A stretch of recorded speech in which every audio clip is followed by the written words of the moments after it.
Hello again, everyone. Welcome to Washington Gun Law TV. I am Washington Gun Law President William Kirk. Thanks for joining us. Hey, some of you may have already checked out our interview that we did with one of the candidates for the 4th Congressional District, that being Mr. Loren Culp. Well, today, and as you know, we did extend invitations to everybody running in that race. And today we're going to be joined by State Representative Brad Klippert out of Washington's 8th Legislative District in the Tri-Cities. Now, those of you who've been following things that have been ongoing in Olympia this year in the bloodbath of a legislative session we had, you know that Representative Klippert has long since been one of the greatest allies of our Second Amendment rights in this state. So today, we're going to spend a few minutes and have a sit down with Representative Brad Klippert.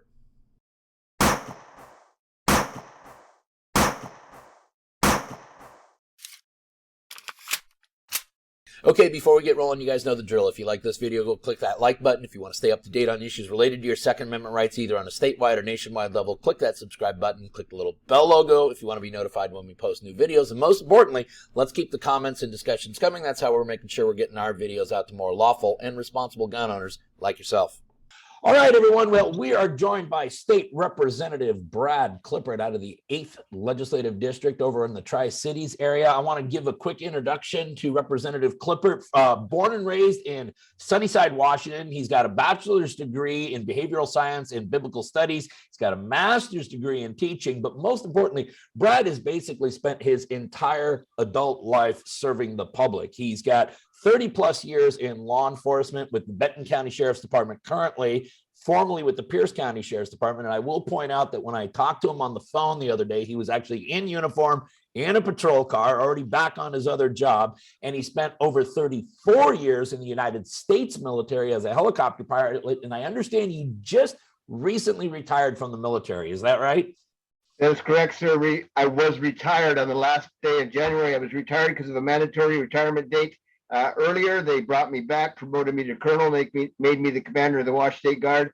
And then they said, Brad, you've met another mandatory retirement date. So they had to retire me one more time. So here I am. So for the second time, they put you out to pasture. Yes, sir. Okay. You were elected to the Washington State House of Representatives in 2008, took office in early 2009, and you have served the citizens of the 8th District ever since then. Is that right? That is correct. 7 straight terms I've been elected, 14 years now. Awesome. But what brings us here today is that Brad Klippert has thrown his hat in the ring for the United States congressional seat in the 4th Legislative District, currently occupied by an incumbent Republican, Dan Newhouse. And there seems to be several individuals throwing their hat in the ring for that one. So Representative Klippert, why did you decide to run for that 4th Legislative District against an incumbent Republican in the year 2022? Well, Dan Newhouse and I both grew up together in Sunnyside, Washington, lived just down the road from each other on Emerald Grove Road. His dad raised hops. My dad raised Concord grapes and asparagus and cattle. And we played on the same baseball team. But so it's not that I hate Dan or anything like that, but when he took that vote to impeach President Donald Trump, who had given us energy independence, some of the lowest all time in America, unemployment rates, a gallon of gas was $2.29 a gallon. When he voted to impeach that great president, nope, I couldn't put up with that.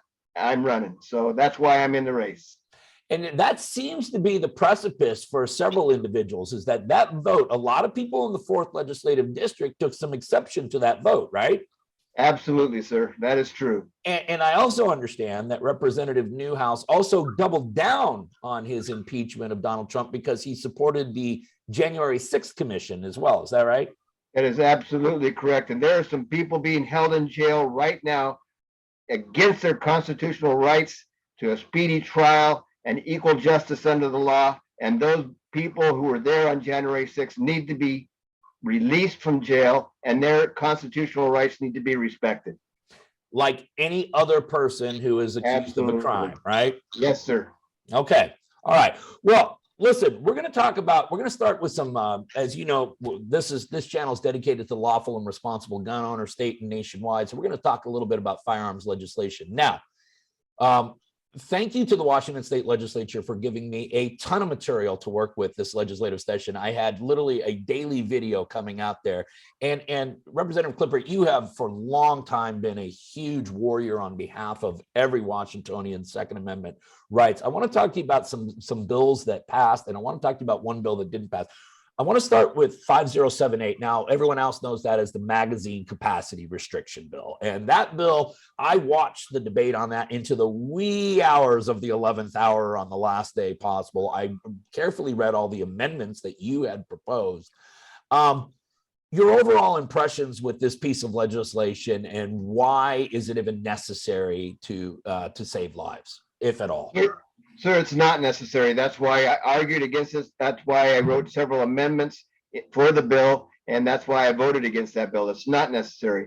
Lawful gun owners, it doesn't matter how large the capacity of their magazine, they're still going to be lawful gun owners, and they want to be able to protect themselves, their families, their businesses. They want to be able to go hunt. And so it's not necessary. The only people that we need to concern ourselves with are already going to be unlawful gun owners. If they don't buy a gun from the store, they'll buy it on the streets. And I have been a law enforcement officer now for over 28 years. You mentioned it, Pierce and Benton counties.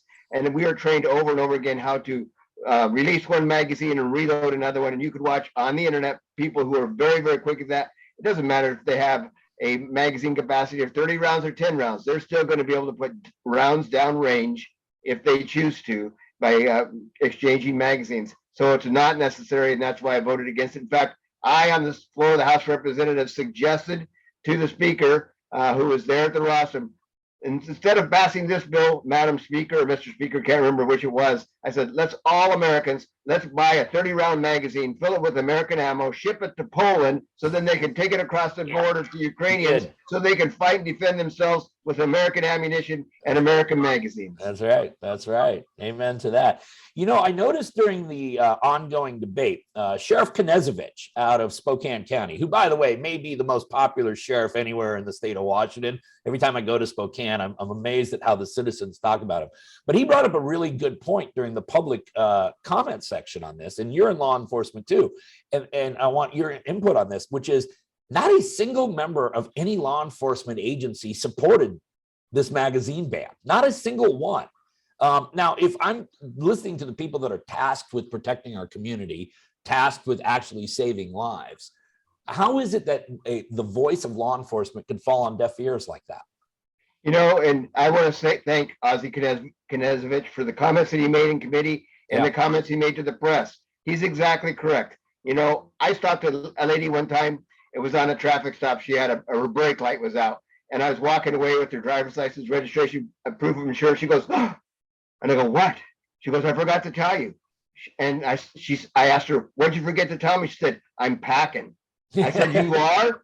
She said, yes, I am. I said, well, do you know how to use that thing? She got very offended. She said, well, yes, I do. And I said, good thing, because more Americans were packing weapons like you and knew how to use them. This nation would actually be a safer nation to live in, because then we can protect ourselves. And when they asked one of the leading generals in Japan, why did you not invade the United States, continental United States? And his response was, because we know behind every blade of grass is an American with a weapon ready to defend his nation. So that's why law enforcement, we know that law-abiding gun owners are going to be law-abiding gun owners. And if you make all these laws, the guys who are not law-abiding gun owners are still going to not abide by the laws, and they're the ones who are going to commit the crimes. Yeah, no, I agree with that completely. There were a couple of other bills that I think had some lawful and responsible gun owners alarmed here. One was House Bill 1630. Now, this was the bill that was packaged as we're going to ban firearms at school district and school board meetings, but it also had a provision in there that basically mandates municipalities and counties to ban firearms at their buildings as well. And I know you were a staunch opponent of that legislation. Why do the folks in Olympia think that they know better than what the folks of Wenatchee should be, however they should be governing their citizens and conducting safety measures in their governmental buildings? You know, and I've never been able to figure that out, because we bring it to their attention that it's not the gun that hurts people. I can take the weapon that I'm carrying right now, and I can set it on the desk, and it will not by itself hurt anyone. It's until you have evil intent with that weapon that weapon becomes dangerous. And I argued against that bill because I'm a school resource officer. Obviously, I carry a weapon when I work in the schools as a school resource officer. And one of the school districts that I work in, all of their admin is trained to, and I've helped train them to pack a weapon so that they can defend themselves, their staff, and their students whenever it's necessary. And I argued, so why should they not be able to carry that same weapon into a school board meeting? Because now you're telling them if something goes wrong in a school board meeting, you're no longer able to protect yourself or others because you can't carry that weapon into that school board meeting. Wrong answer. Same thing with polling places. Polling places can be volatile places. If I'm a worker in a polling place, whether paid or a volunteer, I should be able to carry, and I would say, concealed, doesn't have to be open carry so that I intimidate other people, but I should be able to at least carry concealed so that I can protect myself and others if a threat walks through that door. And so routinely, we're seeing in these mass shootings around the nation that targets are selected based upon them being labeled as soft targets. That is, places in which people are not permitted to carry firearms. So gunmen go in there knowing that resistance will be weak, if any, because no one else is armed, because they're obeying the law. Yeah, and one of the scariest signs that I see on the outside of a school building is weapons-free zone. Mm-hmm. So it would be better to say, if you are an unlawful gun owner with evil intent in your heart, don't bring it here, because there's a lot of people who are backing, and we're going to take you out before you ever get through the doors. So they know that there are not soft targets. They will be met with resistance. So this weapons-free zone is telling anybody with evil intent in their heart who wants to build up a body count, come to our school. Our children can be victims. Wrong answer. Yeah, I agree. Now, listen, we talked about some legislation that passed. Now, there was a Senate bill that I was very carefully watching, and it was teed up just like all the rest of them. And then it just seemed to die on the vine at the last minute. And that was Senate Bill 5561. And to refresh your memory, that would have significantly changed the laws as it came to restoring your rights after you've lost them for felony convictions. And one of the things that 5561 would have done is said, hey, listen, if you got a felony conviction, but we learned that a firearm was used in the commission of the crime, we're going to actually lengthen the time out before you're eligible to restore. And we're going to make you prove to us a few extra things before we restore the rights. Now, although most lawful and responsible gun owners are not in favor of additional gun legislation, it would appear that if we're focusing on people who have previously committed gun crimes, we are at least focusing the legislation on the problem there. And unlike some of the other bills that did pass, which are clearly designed to either affect the lawful and responsible gun owner or the lawful FFL industry, 5561, which is actually going to address prior unlawful conduct, it dies on the vine. What happened with that bill? I don't know, but I agree with you. You may have recalled another bill that was proposed to reduce any punishment for someone who is involved in drive-by shootings. Drive-by shootings, right. And praise God that bill didn't even get a hearing, because, and I just want your listeners to know right here now, what happened was the people rose up and said, don't you dare pass this piece of legislation. What are you thinking? Someone who drives by, gets charged with drive-by shooting, they're not going to be held accountable and responsibility for their crimes. I say the difference between drive-by shooting and murder, they just missed. They didn't hit their target. So yeah, you're exactly correct. Well, in some ways, drive-by shooting is those who are not law-abiding citizens need to be able to pay the consequences and suffer the consequences for their actions. I agree. Now, that's a good segue to something else. As you now run for national office, we have seen a push by those on the political left for bail reform, criminal justice reform. We see these kind of uber progressive prosecuting attorneys in certain jurisdictions kind of implementing these policies. And we're beginning to get a sample size for the effectiveness of those policies now. We have these little microcosms around the country that we can look at, and we can determine the effectiveness of these policies. Downtown Seattle, happens to be one of those microcosms. What do you think is being demonstrated about bail reform, criminal justice reform, that maybe theoretically sounded really nice, but in practice, we're beginning to see the product of it? Well, the crime rate in Washington State and the United States is skyrocketing. For instance, working as a school resource officer, a car was stolen out of the parking lot 3 years ago. I could have probably had that case solved in an hour and a half, 4 hours, because I can talk to the people, I can ask questions, honoring their constitutional rights. Now I can't even talk to a juvenile who is a suspect in a crime unless they have their attorney present. They've had to talk to their attorney, had a chance to talk to their attorney first. Prior to this, I always read them their Miranda rights. I always told them they had a right to remain silent, but I didn't have to present an attorney before them if they didn't request one. Nowadays, it is so messed up. All of the criminals have the rights. The victims have no rights. Law enforcement cannot do their job. Our crime rate is skyrocketing. The murder rate is skyrocketing. When we were honoring one law enforcement's death the other day by an assailant, another law enforcement officer was murdered at the exact same time he was honored. So this is not right. It needs to be fixed. And reference downtown Seattle, I had talked to the CEO of the Downtown Seattle Association, and he told me, Brad, I have had closed in downtown Seattle 189 businesses forever. They're totally closed, not to reopen. I said, how do I help? How can I help, sir? As a legislator, he said, get these drug addicted, homeless people off our streets. And I said, can I quote you? He said, from the tallest mountain and the highest buildings, get these drug addicted homeless people off our streets. And with law enforcement empowered, we could do that in 2 weeks in Seattle. But if you take the handcuffs off the criminals and put them on law enforcement, then we can't do our job, and we can't help reduce that drug addiction, homeless population that's on the streets of Seattle. And it's going to continue to get worse and worse and worse. It seems to me that even those on the political left are acknowledging that some are acknowledging that there's escalating crime, but they seem to think that the solution is to pass more laws. But as an attorney who's practiced in the criminal field now for 25 years, it seems to me, correct me if I'm wrong, but perhaps we should just start enforcing the laws we currently have on the books. You have been in law enforcement longer than I've been a lawyer. What's your opinion on that?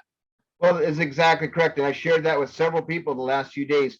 When we do what we're doing right now to juveniles, especially, if you don't hold them accountable and responsible for their illegal actions when they're children, it just empowers them and encourages them to do that as an adult. And then if you don't hold them criminally responsible and accountable for their actions as an adult, society as a whole suffers. And we're seeing that. So especially with the children, if you don't hold them accountable and responsible for their actions when they're children, they don't learn to be responsible adults. Quick example. I had to arrest a young student 2 years ago on a warrant. And I took him to jail. And I had been trying as a school resource officer to work my way into that child's life. So he was a male, single mom, other siblings. I just couldn't get in. And so I had to take him to jail on a warrant. The following summer, he talked to a counselor and said, I used to hate people in authority. I used to hate cops. But Deputy Klippert treated me with such respect. I now respect authority. I now respect law enforcement. And he came up to me the next school year in the Commons, a large portion of the school, said, I just want to apologize to you. He said the same thing to me. He said, thank you for being a respectable person who cares about me. Please forgive me for my attitude when you dealt with me prior. And so it's awesome. The things we can do when we hold children accountable and responsible for their actions, we can actually change lives. That's right. No, I agree completely. Listen, we're going to transition into some federal gun legislation. You may be occupying a congressional seat next year, so you need to be aware of some of this here. I want to talk to you about a House Resolution 127, proposed by Sheila Jackson Lee, a Democrat out of Texas, not the particular biggest fan of the Second Amendment. And I'm going to actually have to look at the notes here, and I'll try to keep a straight face for part of this, okay? Because this is actually what Representative Jackson Lee has proposed. It is House Resolution 127. It would significantly rewrite all firearm laws. And what it really does is it consolidates everything into the federal government. Number one, it would create a national firearm registry. That means every single gun everywhere in the country needs to be registered with the federal government. Any person in the United States who wants to carry a firearm must get a federal concealed carry license. And that is to be totally dictated, whether you get it or not, by the United States Attorney General, Merrick Garland. Now, in order to get this concealed carry license, one would need to undergo a background check, which is not particularly uncommon, especially for those of us here in Washington. We also have to get a psych evaluation, the standards of which would be set by the United States Attorney General. We have to undergo mandatory training, and we have to carry mandatory insurance if we want to carry a firearm. We would need a federal license to even display an antique firearm, just on display. You can be denied a concealed carry license for just about any reason, including prior treatment, even for substances not regulated by the federal government. Like it's one thing if you've been through treatment for heroin. It's another thing 25 years ago you went through treatment for alcohol. But if records were discovered of that, that could preclude a person from carrying a firearm. And then, this is the best one, we would redefine every firearm that holds more than 10 rounds as a military style weapon and ban all of them. Okay. Now that is actually House Resolution 127. Now, my first question is, why does anybody, and I get the political left and their desire to grab guns and stuff, but why does anybody propose legislation like this? They don't understand. They don't understand that the gun is not the problem. You know, it's the person. And when people commit gun crimes, obviously they need to be held accountable for their actions. When people commit crimes with guns, harming other innocent individuals, because you always have a right to protect yourself. You have a right to protect your home, your property, your family. You always have a right to do that. But when you commit a gun crime and you assail someone else who is an innocent person, you know, we talked about drive-by shooting, or maybe it's an armed robbery or a murder, you need to be held accountable and responsible for your actions. But of course, I turn to the Second Amendment of the United States of America, where it says a well-regulated militia being necessary to the security of a free state, the right of the people to keep and bear arms shall not be infringed. And they put that in our Constitution for a reason. That constitutional right needs to be protected. I don't know what to say about this lady. I guess I would want to sit down with her if I'm elected to Congress, or even if I'm not, as a lawful gun owner, and say, help me understand where you're coming from. And then hopefully I could have a respectful conversation with the person to help them understand. I mean, I went through gun safety training when I was in my single digits, 8, 9, you know, my youngest age I could possibly do it. I got my license to drive a car the first day I could. Same thing with hunting. I wanted to be out there, and that's what I did on a regular basis. So obviously, somehow, some way, she doesn't understand, and I'd love to have a chance to talk to her. And if I can't talk common sense into her, then I'm going to fight her on the House floor, and I'm going to fight her in the legislature. I'm going to fight her in Congress to keep ridiculous proposals like that from passing into law, because that is totally and completely unacceptable for a free United States of America. Because the only way we remain free is if we remain strong. If we are not allowed to remain strong and protect ourselves, our homes, our families, our businesses, there are bad people in this world who would love to take over the United States of America, and it's strong citizens that will keep us free. Wanted to talk to you about the Bureau of Alcohol, Tobacco, and Firearms, the ATF. My viewers have been watching a lot of videos in the last few weeks about the ATF, who've been going on a bit of a rampage. And it just seems, you're in law enforcement. You've spent most of your adult life in law enforcement. I'm a criminal defense attorney. I have dealt with law enforcement agencies, both as a prosecutor and a defense attorney, for years and years and years. And I find that all law enforcement agencies in the state of Washington, and I do mean this, are very professional, very predictable, very consistent. And even if they're consistently doing things that I don't like, at least I can anticipate it, because they have a consistency and they have a justification for what they do. Then I deal with the ATF, a large federal law enforcement agency that has none of those qualities. There's little professionalism. There's no consistency whatsoever. They're constantly moving the goalposts. It seems like when the political winds change, what political parties in power do is they just kind of, the ATF's kind of like a bulldog. They just sick the bulldog on them. And what they do is they just literally allow them to change the rules midstream, interpret the rules differently, and just go from there. What if you are elected to Congress? What can you do to kind of rein the ATF in and make them act like any other law enforcement agency should act? Well, like I tell people, one thing you're not going to find from me is if I am elected, I don't read opinion polls and follow opinion polls. I tell people who I am, what I believe in, what I will do if I'm elected, and that will not change. I have people, I'm a strong Republican, strong conservative Republican, but I have actually had Democrats call me and tell me, Brad, I vote for you because I know I can trust you.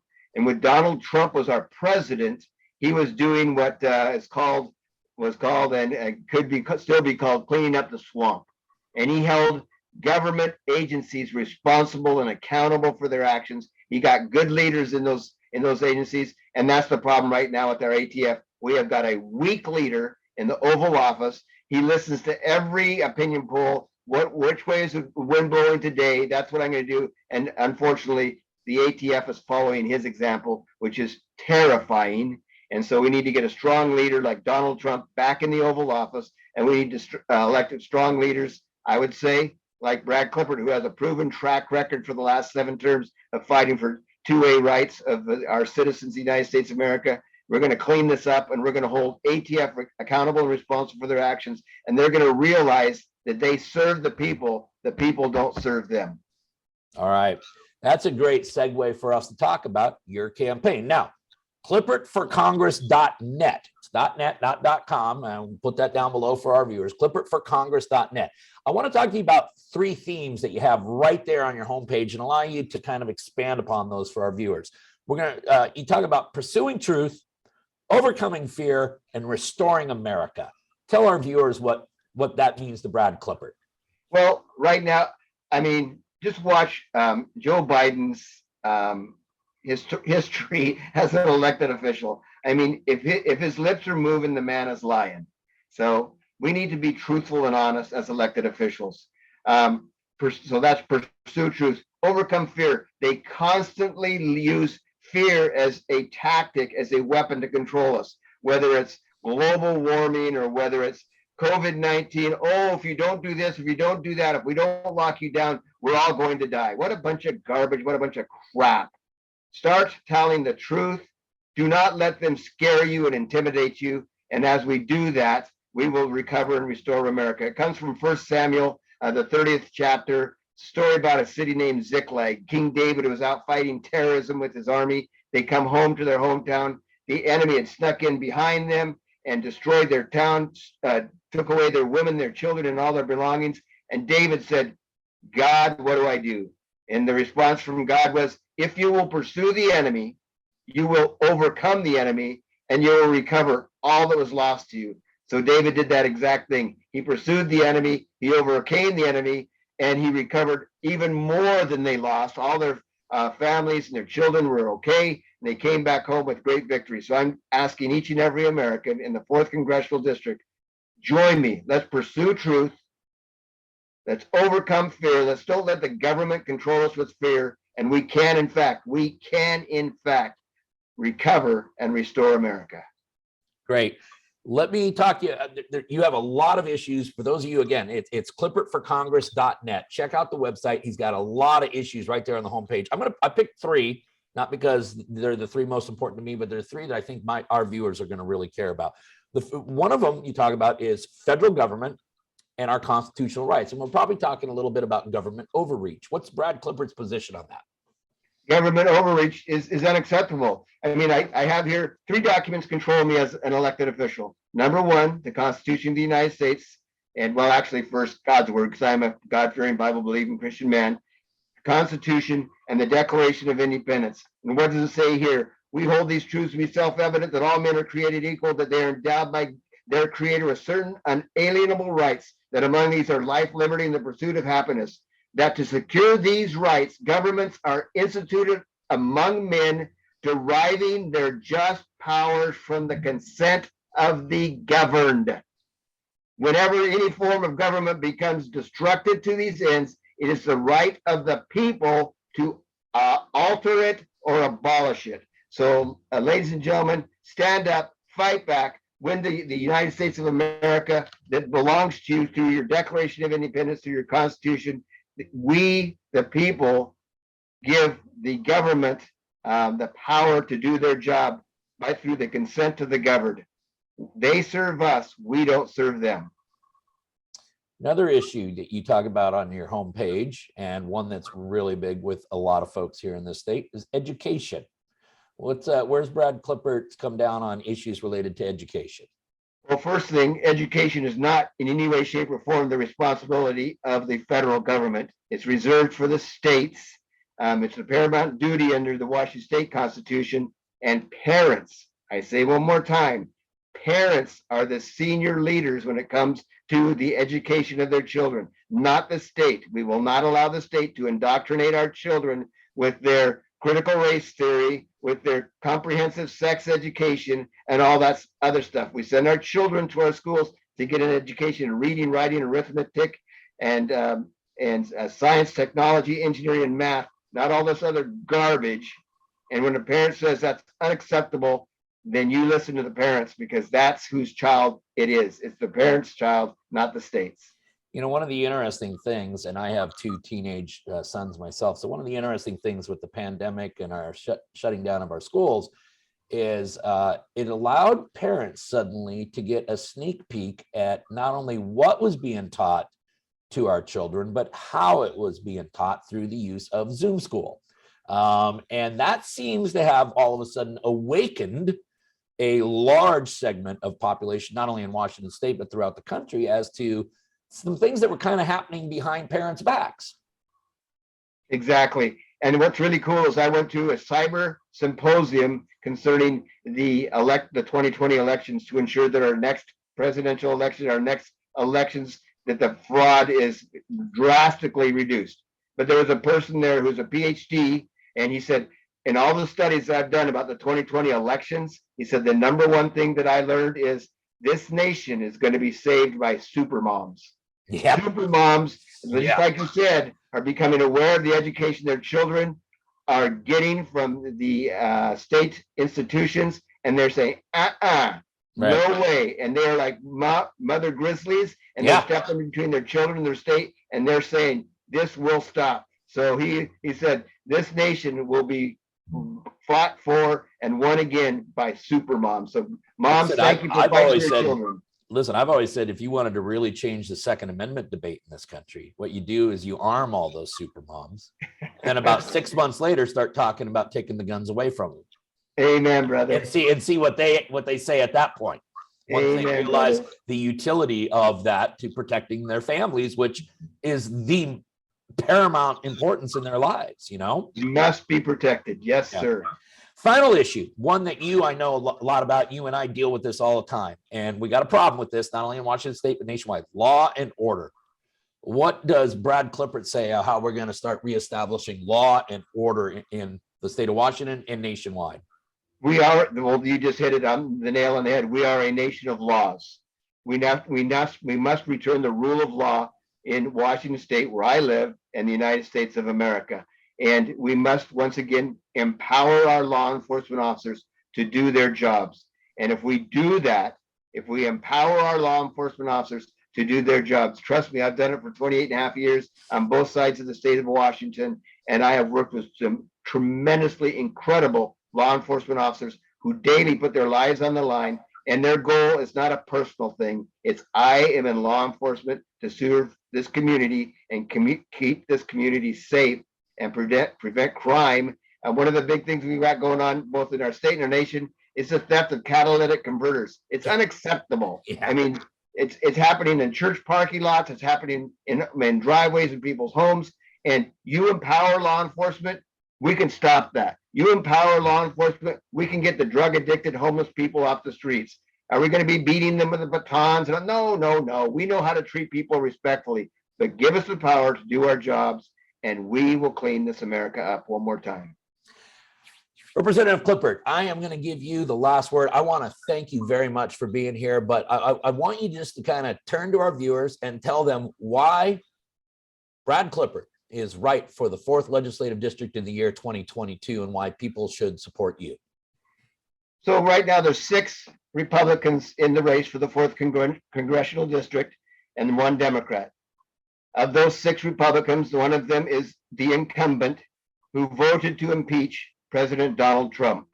So to me, that was a vote that says everything that's happening in America now, your inflation rate, the price of gasoline, the fact that we're no longer an energy dependent state, the fact that Russia is in Ukraine. Russia wouldn't be inside the borders of Ukraine if Donald Trump was our president. Never would have happened. So of those 6 people, one of them is the incumbent. There's 4 others and Brad Klippert. So why would you choose Brad Klippert above those 4 others? 1, Brad Klippert has a proven record of performance. If you were looking for a quarterback to lead your team to the Super Bowl, or a starting pitcher to lead your team to the World Series, or if you're going to invest in a company, you would want to invest in either a person or a company that has a performance record of success and accomplishments. I don't like talking about Brad Klippert, but in the 7 years, the 7 terms that I've served and that I've been elected to this office, I have got so many Legislator of the Year awards on my wall from so many different agencies. So I would say Brad Klippert because he's got a proven track record of getting the job done in the office on the floor of the House of Representatives. He knows how to write bills. Many, many, many have been passed into law. He knows how to write amendments. He knows how to argue on the House floor for hours. So that's what I would say. With Brad Klippert, you've got someone with a proven track record of performance in a position at the state level, and he's simply taking that same fight to the federal level. Well, Representative Klippert, I want to thank you very much. And for those of you who've been watching this channel for a long time, one of the very first videos we did almost a year ago was an interview with Representative Klippert as we were talking about magazine bans and all of that stuff a year ago. And you were kind enough to donate your time then, as you have been today. You know, when you did that video with us about a year ago, we had about 1,000 subscribers. And today we're at almost 30,000 subscribers. So this has turned into a wonderful venue for all of us to share our ideas. And I want to wish you all the best of luck in your upcoming election here for the 4th Legislative District in the primary, and we'll probably see you in the general election again. But for every lawful and responsible gun owner here in Washington, I really want to thank you because you have consistently been a warrior on behalf of our Second Amendment, Article 1, Section 24 rights. I don't think anyone has gone to battle more to defend the lawful and responsible gun owner in Washington State than you have, Representative Klippert. So from all of us, we want to thank you from the bottom of our hearts for sticking up for our rights. Thank you, sir. And I want to thank you and the NRA for that A+ rating that you've given me for my performance over the last 7 terms, the last 14 years. Thank you very much. It's our pleasure. Well, I want to thank Representative Klippert once again for giving us so much time and insight into his campaign that's coming up. Listen, if you have any more questions about this campaign or anything related to your Second Amendment rights, don't ever hesitate to contact us at WashingtonGunLaw.com, or of course you can call us directly at 425-765-0487. Now, let's remember, part of being the lawful and responsible gun owner, like we talk about all the time here at Washington Gun Law, is to know what the law is in every situation and how it applies to you in any instance that you may find yourself. Until next time, thanks for watching and stay safe.